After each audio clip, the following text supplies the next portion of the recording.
Girls టీవీకి స్వాగతం. జై గణేష, జై పైడిమాంబ. ఈరోజు పైడి తల్లి చరిత్రని స్పష్టంగా వివరంగా మనం తెలుసుకుందాం.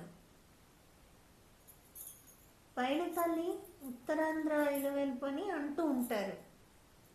నిజంగా అయితే ఉత్తరాంధ్ర దక్షిణాంధ్ర అని ఆ తల్లికి ఉండదు.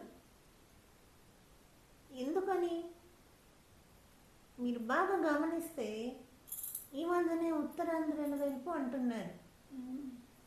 ఒకప్పుడు ఉత్తరాంధ్ర, దక్షిణాంధ్ర, తూర్పు ఆంధ్ర అలా ఉండవు. ఆ పైడి తల్లి ఎవరికైనా ఇలవెల్పై నమ్మిన వారికి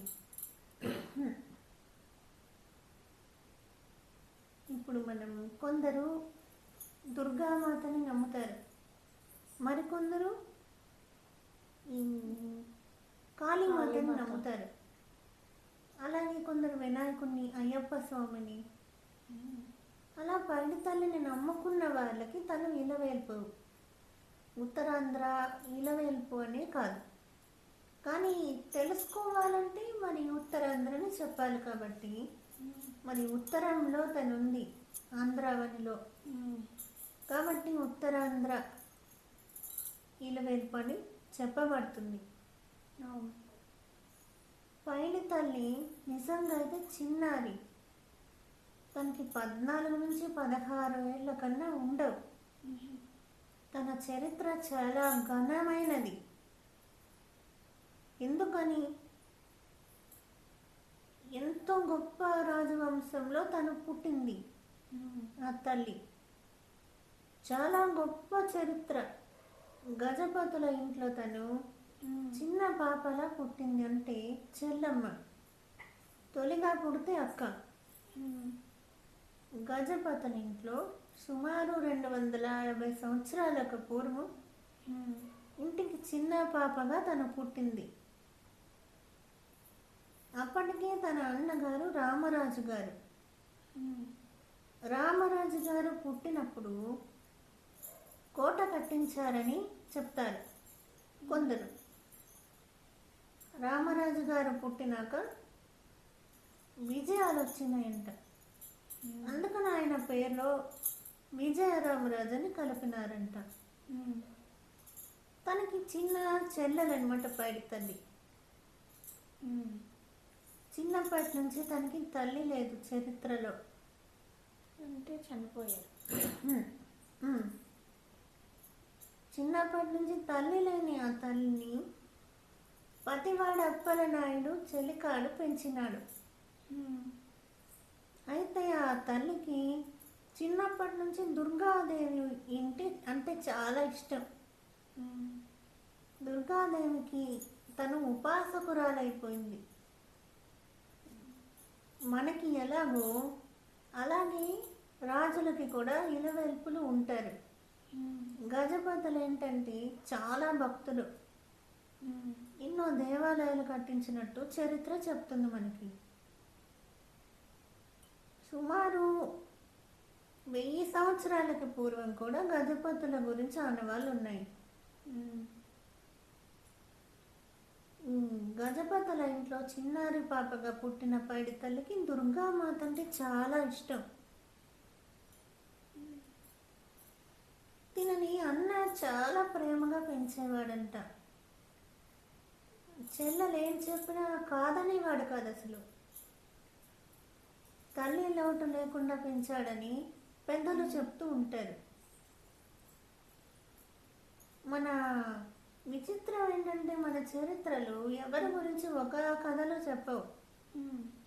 అంటే భాష లోపం. అంటే ఒక భాష నుంచి ఇంకో భాషకి వచ్చేటప్పుడు మారిపోతుంటాయి, మారుతాయి. ఎలా అంటే కొందరు అయ్యప్ప స్వామి ఉన్నారు, కొందరు ఆయనకు 14 ఏళ్ళు అంటారు, కొందరు కొందరు 11, 10, 9 ఇలా చెప్తారు. అలాగే పైడి తల్లి చరిత్రలో కూడా 2-3 తేడాలు ఉంటాయి. అన్న మూర్ఖుడని కొందరు, మంచివాడని కొందరు. అయితే పైడి తల్లి చరిత్ర ప్రకారం అన్న అంటే చాలా ఇష్టం తనకి. ప్రాణమైన ఇస్తారంటారు. తిను ఇచ్చి చూపారు. చరిత్రలో గొప్ప అన్నా చెల్లెలుగా మిగిలిపోయినారు. అవును. ఒకనాడు ఈ బుస్సే దొర అని ఒక ఆయన కుట్ర చేసి ఉమ్. ఈ బొబ్బిలికి విజయనగరానికి గొడవ పెట్టేశాడు. ఉమ్. అయితే ఆ గొడవలో పైడి తల్లికి ముందు రోజు స్వప్నం వస్తుంది. దుర్గామాత కలలోని. దుర్గామాత దేవి రూపంలో కనపడి అన్నగారిని యుద్ధానికి పంపితే జరిగే అరిష్టాన్ని వివరించింది స్వప్నంలో ఆమె పైడి తల్లికి. ఉమ్. ఆ విషయాన్ని అన్నకెంత చెప్పినా వినలేదు. ఉమ్. ఎంత అంటే అంత వినలేదు. చిన్నపిల్లని వినలేదా? దేవీప్యమానంగా వెలిగిపోయిన రాజవంశము ఉమ్. ఎన్నో కష్టాలు పడేటట్టు తీసుకున్నాడు. ఆయన నిర్ణయం అలా అయిపోయింది. చిన్న పిల్లని వినడం కాదు, ఉమ్. శౌర్యము, యుద్ధమో వీరమరణమో అన్న సూక్తికి ఆయన పోయినాడు కానీ చెల్లెల మాట వినలేదు. ఉమ్. దేవి స్వప్నంలో కనబడిందన్న వినలేదు. అయితే తనే తిలకం దిండి పంపించింది. ఉమ్. ధర్మం. అప్పట్లో రాజ కుటుంబంలో ఉన్న స్త్రీలు తిలకం దిండి పంపాలి యుద్ధానికి. ఉమ్. అయితే ఇక్కడ ఏం జరిగిందంటే చెల్లి మాట వినకుండా ఆయన వెళ్ళిపోయారు. యుద్ధానికి వెళ్ళాక ఆయన గెలిచాడు. అక్కడ చాలా బీభత్సమైన మారణ హోమం జరిగింది బొబ్బిల వైపు. ఉమ్. ఈయన గెలిచాడు కానీ పాపారాయుడు వచ్చి, అంటే బొబ్బిలి రాజ్యానికి సైన్యాధిపతి అనమాట. ఆయన చాలా గొప్ప సైన్యాధికారి. ఉమ్. రాజుకి కుమారుడు కూడా అవుతాడు అతను. ఉమ్. ఆయన నిద్రపోతున్న రామరాజు గారిని గుడారంలోకి పోయి పొడిచేశాడని చరిత్ర. ఈ విషయం తెలుసుకున్నారు చిన్నారి పైడి తల్లి. 14 ఏళ్ళు ఉంటాయన్నమాట.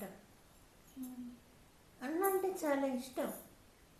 అన్న లేని జీవితం తను ఊహించుకోలేకపోయింది. ఉమ్. అక్కడ ఈ కోటకి సమీపంలో ఉన్న పెద్ద చెరువులో తను అప్పలనాయుడు గారికి చెప్పి దూకేసిందని చరిత్ర చెబుతుంది. ఉమ్. అంటే చెరువులో మునిగిపోయి. అంటే ఆత్మార్పణ. ఉమ్.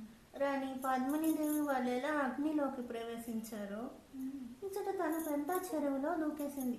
ఉమ్. అలాగే అటు బొబ్బిలి కోటలో ఆడవాళ్ళు కూడా యుద్ధంలో తగలబడిపోయినారని, అంటే ఏంటి, అగ్ని. అగ్నిలో ప్రాణం దహించవేసినారని చరిత్ర ఉంది. ఇటు తిను పెద్ద చెరువులో దూకేసిన తరువాత ఉమ్. తనని ఎంతో ప్రేమగా పెంచిన అప్పలనాయుడు గారికి ఉమ్. ప్రాణం నిలవలేదు. ఉమ్. ఆయన అలా బెంగ పెట్టుకోగా కొందరు చెప్తారు సంవత్సరంకి కనపడిందని కలలో, కళలోకి వచ్చారు. కొందరు నెలకే కనపడిందని కథనం ప్రకారం. ఉమ్.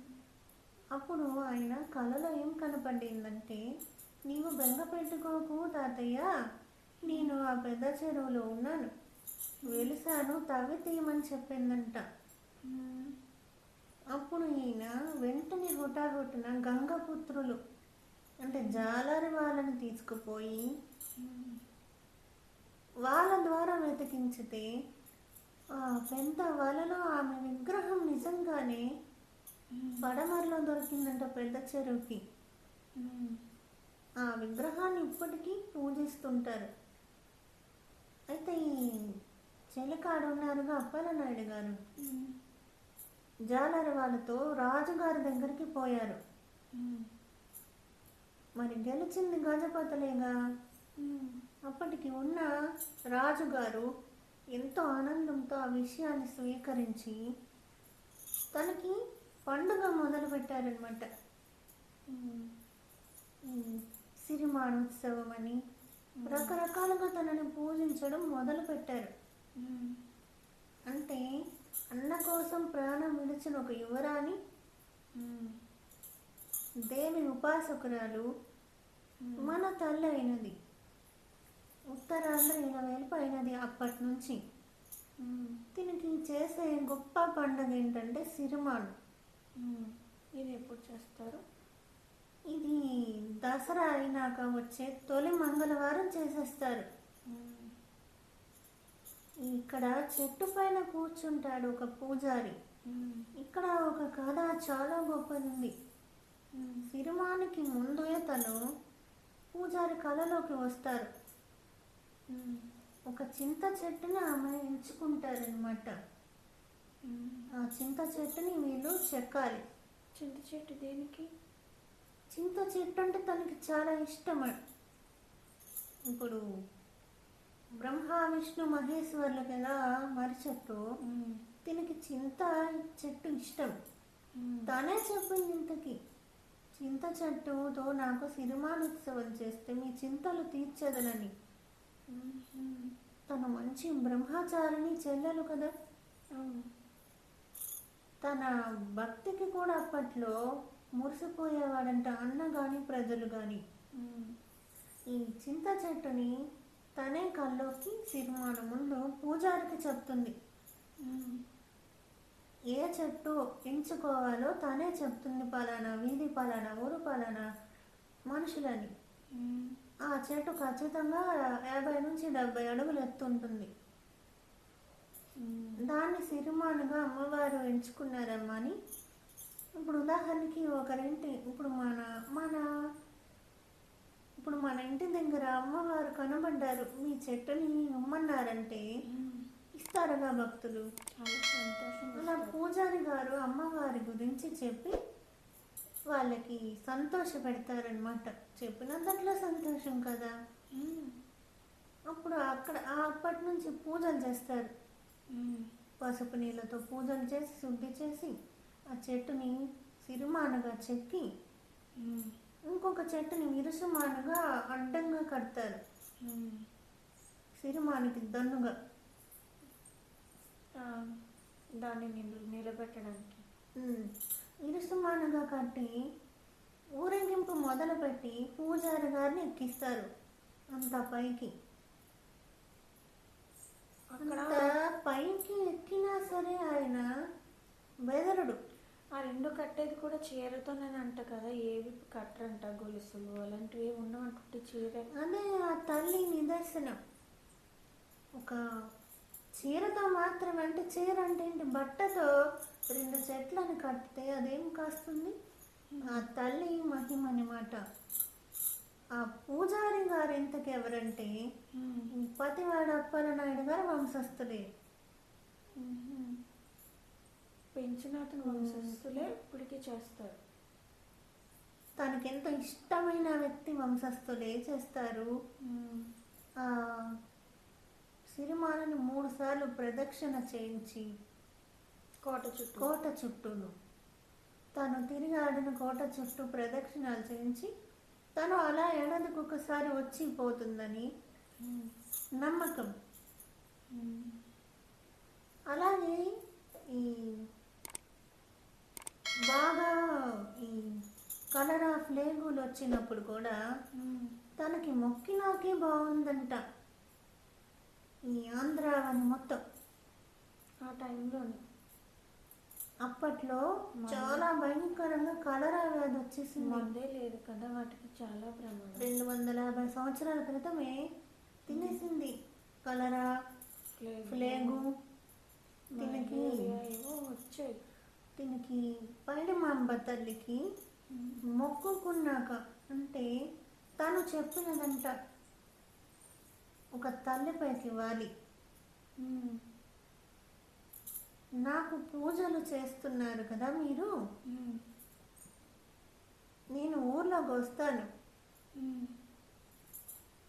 నేను వచ్చేటప్పటికి ప్రతి ఒక్కరూ స్వాగతం సంతోషంగా చెప్పండి. వనంలో ఉండేదన్నమాట తను. అక్కడి నుంచి కాస్త జనాల్లోకి తీసుకొచ్చారు గుడిని. నేను మీకు కాచి కాపాడుతాను, నేను వస్తానని తను చెప్పి వచ్చింది ఊర్లోకి. ఆ తర్వాత నుంచి వ్యాధులు లేవు. అందుకని మొన్న కరోనాలో కూడా ఆగకుండా తనకి పూజ చేశారు.